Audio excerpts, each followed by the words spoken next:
Hello, strangers and strategists. My name is TBSkyen, and this June, Final Fantasy Tactics turned 28 years old. It's a game that's often brought up in the conversation of best game ever or best game in the Final Fantasy franchise, buoyed in no small part by an interesting and politically charged story that seemed to really have something weighty on its mind. It dealt with nobility, feudalism, class disparity, and the way that regular people tend to get trampled when the mighty turn the wheels of history. If you've never played it, now is a pretty good time to consider starting in on it, because a full remaster, Final Fantasy Tactics The Ivalice Chronicles, is now available on PC, PlayStation, Xbox, Nintendo Switch 1, and Nintendo Switch 2, and Square Enix reached out to me to sponsor this video, telling me to let you know about it.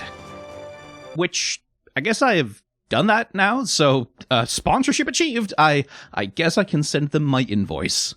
While I wait for the money to clear, though, they did also send me a code for the game in preparation for this, and I did also play it for about 55 hours, which was maybe a little bit more than I was supposed to. And now I have all these opinions in my head about the art and the aesthetics and the character design. Like you might have heard before that Final Fantasy Tactics is kind of like a stage play, but that's not just about the staging and the writing. I think that's why the characters wear huge clothes and don't have noses. And I think the meta-narrative, the story within the story, is the reason why the colors are so bright and the blood only shows up when it's dramatic, because it's all acting, it's all stagecraft, you see? And that's also why you can actually trace the entire character arcs of Ramza and Delita, the two principal characters, just through the way that their costumes change over the course of the story. So, could you do me a favor and stick around for, say 20 to 25 minutes so I can get this monkey off my back? I really need to talk to someone. Final Fantasy is heavily associated with the aesthetics of medieval European fantasy. This genre formed the basis for all of the mainline entries in the series, with the occasional steampunk or magitech or fantasy sci-fi moon whale peppered in for flavor. The definitive break with the medieval European fantasy style, though, happened in Final Fantasy VII, which committed fully to a heavy contemporary industrial sci-fi. This was then followed up by Final Fantasy VIII's slick early 2000s futurism, and that marked a definitive break for the series, with European-style medieval fantasy as the signature style of the series. Final Fantasy Tactics, though, came out the very same year as Final Fantasy VII. It commits not only to a European medieval fantasy style, well, mostly, but it also creates, I think, the most grounded and serious and human in scale of any of the fantasy worlds in the franchise. It occupies essentially a kind of halfway point between the fairy tale whimsy of Final Fantasy IX and the somewhat more grim and Game of Thrones-y epic kaiju battles of Final Fantasy XVI. Its battlefields and environments feel human in scale and marked by habitation. None of it has the astonishing scale or grandness of Final Fantasy XII or XVI, but nor is it ever quite so pretty and storybook-like as Final Fantasy IX or X gets. Buildings and architecture and interiors are rugged and textured and often damaged or stained or messy. Even the homes of noblemen and royalty in this world avoid looking overly sleek or clean, being made generally of heavy wood paneling and brickwork. It all lends the world a feeling of solidity and weight, although the texture work admittedly isn't the only reason why this is. Being a PS1 game, Final Fantasy Tactics relies on low-poly graphics. The 3D assets are made of a very limited number of polygons to save on processing power. Since the game is also entirely grid-based, the result is a physical environment aesthetic that we would today probably identify as Minecrafty. The environments of Ivalice all have a very chunky, heavy, present feel to them. Every wall feels thick, every rock outcropping or cliff face feels solid, and even the remaster, which has made a lot of interesting choices in redrawing the old pixelated graphics for modern displays, preserves the weight and feel of Ivalice's environments. Look at the fountain area of Ramza's home castle here, for example. Water flows in thick, heavy geometric sheets. The aqueducts have lovely-looking geometric patterns in their brickwork, and the flagstones are all big and almost Lego-like slabs in their shape. Even where the environment is rugged or worn or damaged, nothing in Ivalice almost ever feels slight or flimsy or fragile. A remaster could easily have made choices to present Ivalice differently, to make it more decorated and fine the way it shows up in Final Fantasy XII, or more fantastical and fairy tale-like as it appears in Tactics Advance 1 and 2, but I don't think that would have worked, because the aesthetics of Ivalice in this game are designed to support the narrative that the game is trying to tell. Final Fantasy Tactics is the story of the heroic journey of Ramza Beowulf and his quest to save the land, but the backdrop of that hero's journey is anything but but a bloodless fairy tale. The common people starve and find their lives torn apart by violence as the world lurches from a 50 years war over territory to a war over succession. And over and over and over again, Ramza, child of nobility, is confronted by commoners who are pretty justified in their hatred for him and his entire class of person. One scene in the game, and I'm not going to spoil it, don't worry, but one scene in the game has the war leaders of one side of the conflict sitting around a table discussing their plan of action. And when one of them says, hey, the harvest is failing, the people are starving, hundreds of thousands of people have become refugees, maybe we should sue for peace so everybody doesn't die, the other noblemen call him a coward, threaten him, and then decide to raise taxes on the peasantry by a third to fund the continued war effort. The themes are pretty on the nose. People who believe that they have the right to power will sacrifice any number of innocent lives to achieve that power, and the inherent inhumanity in that is monstrous. One character, Argath, who you meet very early in the game, openly expresses hatred for anyone who's not of noble blood, treating them like and calling them to their face no more than disposable, subhuman cattle. The point is, Final Fantasy Tactics is a pretty heavy narrative. It deals with some genuinely dark topics and confronts some genuinely ugly parts of the human soul and the human condition. And yet, aesthetically, it never goes grimdark. That would be the obvious temptation for a plot like this, right? It's a wartime story, people are starving, everything is awful. The intuitive thing might be to reach for the aesthetics of something like Dark Souls, with desaturated colors and complex art design and decay and despair and mold and rot, but Final Fantasy Tactics deliberately doesn't do this. Again, this is partly due to the technical limitations of the console, but it's not as though a darker and grittier look for the game wouldn't have been possible. Later in the PS1's life, Square would, for example, release the astonishingly beautiful Vagrant story, a game which is very, very technically also set in Ivalice, but which does take a decidedly darker and more gothic aesthetic tone with it. So, why choose a lighter aesthetic? Well, probably for many reasons. Game development is complicated and I can't see into the heads of the original creators, but I think that a big reason for the aesthetic is that Final Fantasy Tactics is a story. Not just literally like it's a fictional video game story, but it is a story within the story. Everything that happens in Final Fantasy Tactics is a narrative, a recounting of historical events being presented to the player by the historian Arslan. And when you start to interpret the game as a story, a narrative, as a play, a lot of its aesthetic choices start to make a lot of sense. We're not getting the gritty, mud-slathered, on-the-ground documentary. We're not seeing things as they happened. We're getting a story that someone's telling about what's happened. This is a narrative being put together by a storyteller. So, the colors are bright and clear, the costumes are always perfect and clean, and the characters only bleed when it is dramatically important that they do. Nobody bothers to write it down every time someone bleeds on a battlefield, and you will walk past many apparently bloodless corpses in most of the game's cutscenes. But when someone is bleeding out in a moment of personal drama, the historian makes a note of that, and he's sure to tell you about it, so in those scenes, the blood shows up. This framing also explains why the battlefields are these neat little dioramas viewed from the top down. This is our perspective as recipients of the story that we're being told. All the chaos and the vastness of history has been sliced into neat little pieces and tableaus and arranged just so in order for our entertainment. Traveling from one end of the continent to the other is abridged by sliding a little figure across a map, but fights and battles are chronicled in obsessive blow-by-blow detail, and history does tend to be like that. Far more pages are written about a battle that takes an afternoon than are ever written about the 12 weeks of uneventful travel that brought the soldiers to the fight.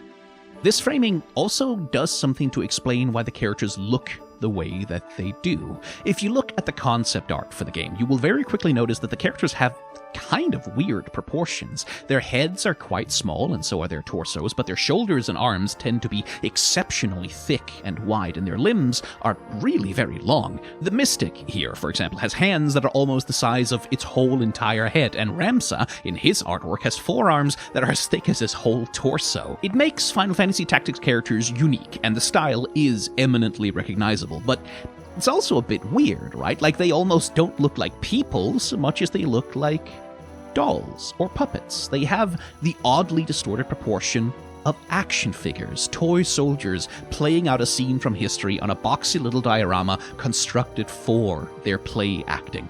Hence, perhaps, the blank faces and the lack of noses, almost like they have porcelain heads where the faces are only painted on.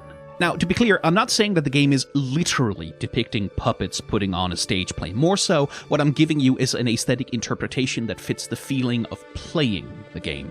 Playing Final Fantasy Tactics is like running a war game with little toy soldiers, and its story scenes are staged and written like watching a history play. It's all Shakespearean tragedy and ambition betrayed. The aesthetic of Final Fantasy Tactics supports the grimness of the events that it depicts. It is grounded and solid enough. It is human enough in its scale that the gravity of the events that occur do come across to you. Everyone looks like puppets on a Minecraft grid, but it only looks about as silly as a stage play does, with actors in costume and constructed sets for the action. A darker and more realistic aesthetic would certainly better suit the literal action of the battles and the scenes that you go through. It would suit the grimness of the circumstances, but it would be a much worse fit for the theme of the story. In Dark Souls, Lordran is as dark and bleak and grim as it is because it is a doomed world. It's a dead kingdom slowly eating itself from the inside to try and delay the inevitable. Only darkness is in the future. The only thing you ask to decide as a player is whether to kindle the flame for one more go around or to finally give up and let the darkness rule. The aesthetic supports the fatalism of it all. Ivalice, on the other hand, is not doomed. It's a world in turmoil, but it's one that has a future, and a long future at that. Arazlam, the historian, is in that future, centuries later, now telling us the story of the Zodiac Braves, and he believes that that story is amazing and important and beautiful, and it explains how the world got to be the way it is. That's why the grass is so green and the water is so blue. That's why the costumes are perfect and the ground is not soaked with blood and bile and rot. The fundamental mood and aesthetic theme of the story, despite the grimness of the circumstances, is one of optimism. The story of the Zodiac Braves, of Ramza and his company of heroes, is a story that you, as an audience, should be excited to get to know.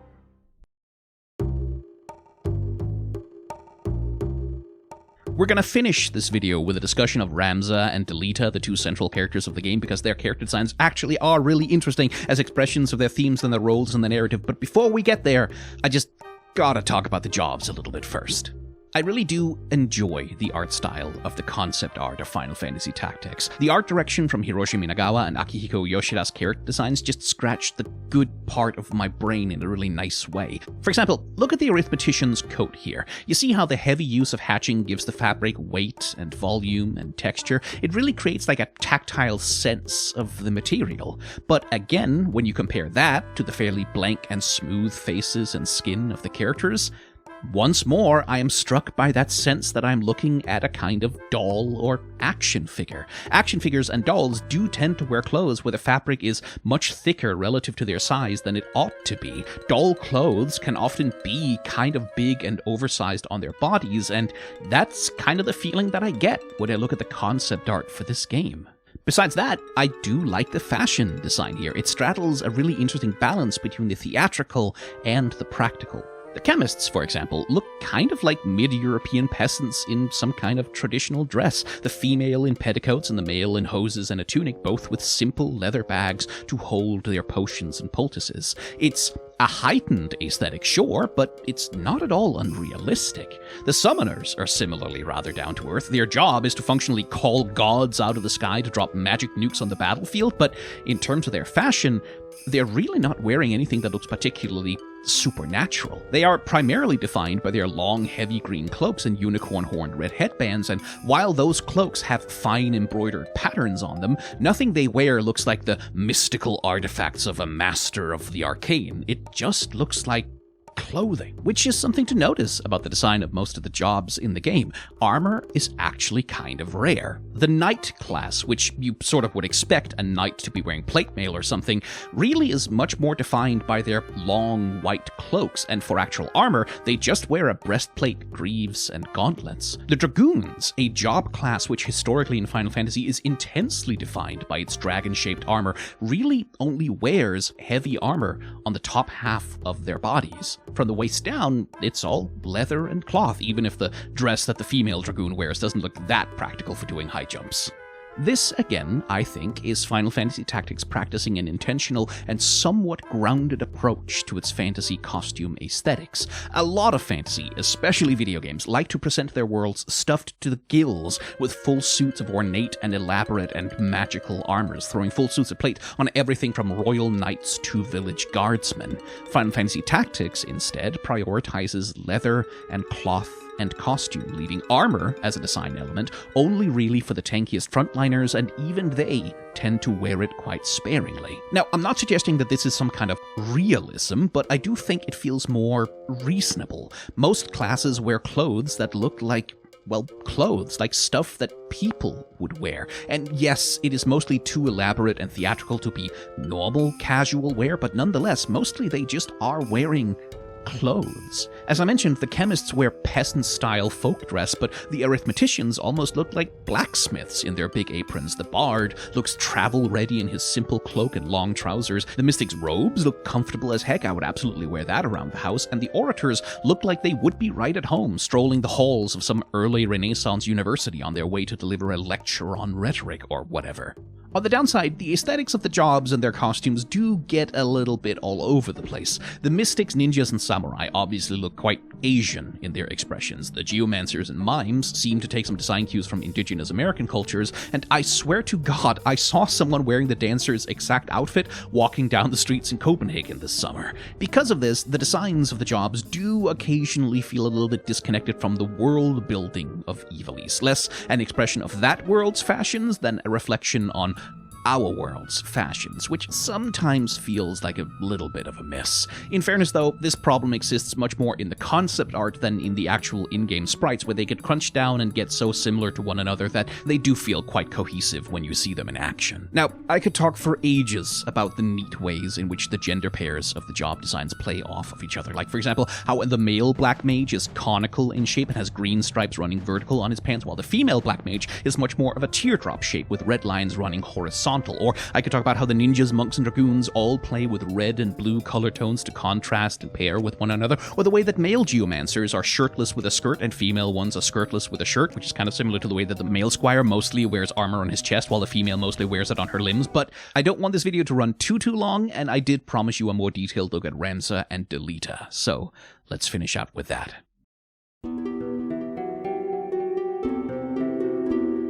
Ramza and Delita are principal characters in the drama of Final Fantasy Tactics. They are best friends from childhood, as close as brothers practically, and even when events conspire to drive them apart, they remain connected by fate, and also by their character designs.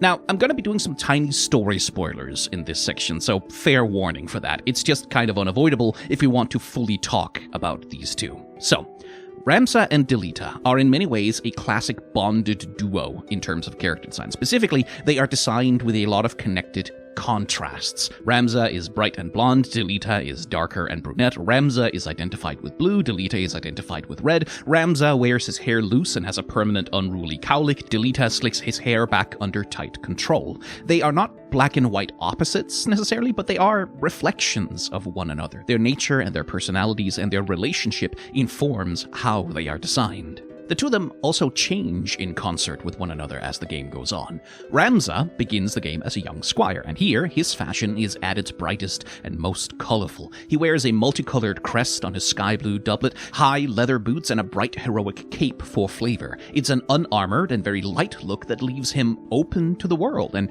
maybe a little bit vulnerable with no protection from it either. And so this expresses the naive, sheltered, and rather innocent boy that he is as the story opens.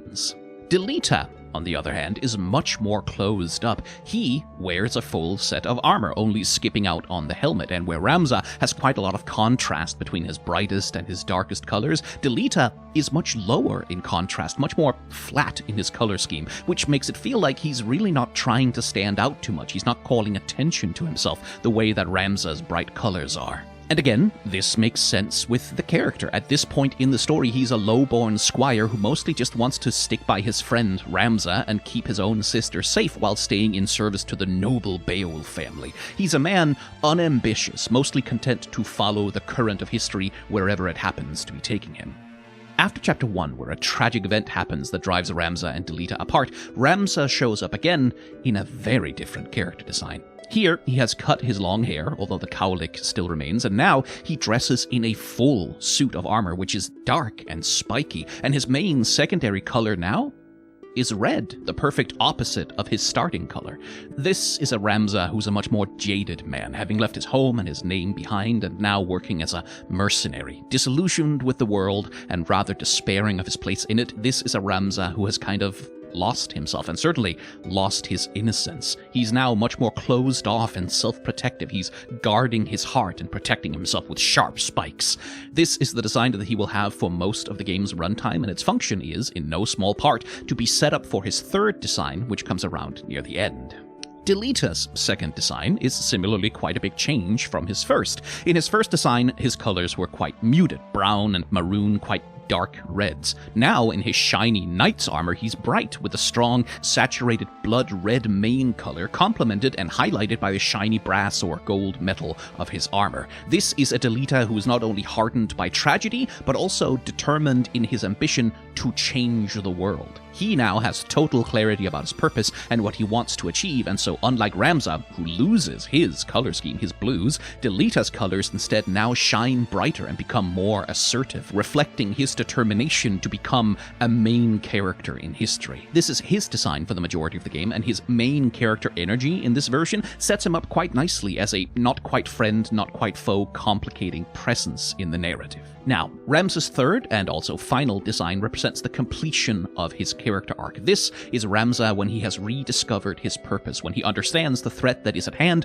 and has become fully committed and determined to do what needs to be done to solve it. Ramza, at this point in the story, has found his ideals and his identity, and he has decided to fight for them no matter what the cost, and so, appropriately, he gets his color back.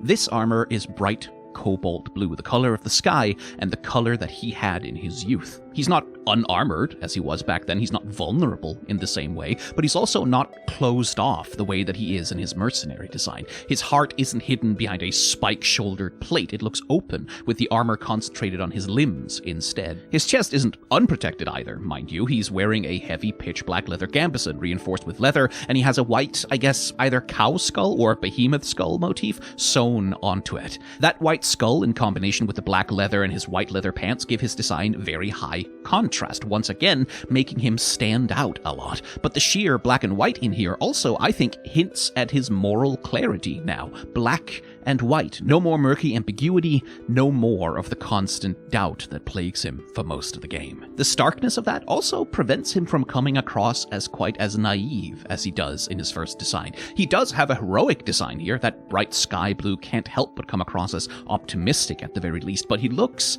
like a warrior, not a poet. And in fact, his design is ultimately quite simple in its expression. There's not a lot of decoration or extraneous detail, and there's very little fancy about it. It's reasonably slim and humble and low profile as fantasy armor goes. It leaves his head uncovered and his face open to the sky. Ramza here is practically armored, simple in his design, and doesn't take up any more space than he absolutely needs to, which makes him a strong contrast indeed to how Delita turns out. Now, I couldn't find high-resolution concept art of this design, unfortunately, but Delita does, at the end of the game, achieve his ambition and rise to a position of power. Here, he retains his bright red color with golden metal, but over top of that is now layered this enormous authoritative cloak, which envelops his head and takes up space and bulks out his silhouette a lot. And everything he wears is now intensely ornamented, covered in designs and engravings and embroidery and in detail. His design thus goes through an arc of constant complication. It becomes more and more complicated and more closed off. At the end of the game, Delita is almost hidden beneath layers and layers of armor, cloak, and cloth. The man has become hidden inside the signifiers of his station and his power. So Ramza, design-wise, goes from optimistic naivete to jaded alienation where he has lost his colors, and ends up at clarity and simplicity with his colors restored to him. Delita, on the other hand, never loses his colors, but he intensifies their hues and piles on more and more detail as the story goes on. He is, quite literally, putting more and more weight on his own shoulders. And again, while staying light on the spoilers, by the time you get to the end of the story, you will see why these design decisions make sense with what happens to the characters in the narrative. Obviously, the concept art that we've been looking at doesn't quite translate one-to-one to the chibi in-game character models, but even in those compressed and simplified and slightly color-shifted sprites, you can see the story being told in their mirrored design progressions. You can see Ramza losing and rediscovering his colors. You can see Delita intensify and complicate. And that's good character design. At least I think so. It is visual storytelling that expresses who these people are, how they change, and how they relate to the world around them. And it does it in a way that is grounded in the aesthetics and the themes of the narrative. That's just good craft. Final Fantasy Tactics is considered a classic for many reasons, but for me, the character design is one of the big ones.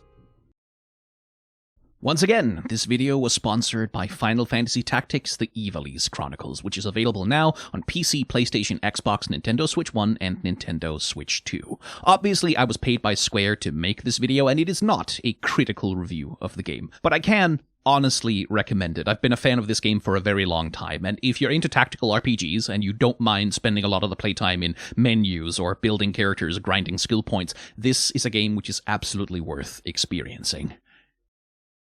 Anyway, that's the end of the video. Thank you very much for your time and your attention. Remember to be kind to one another.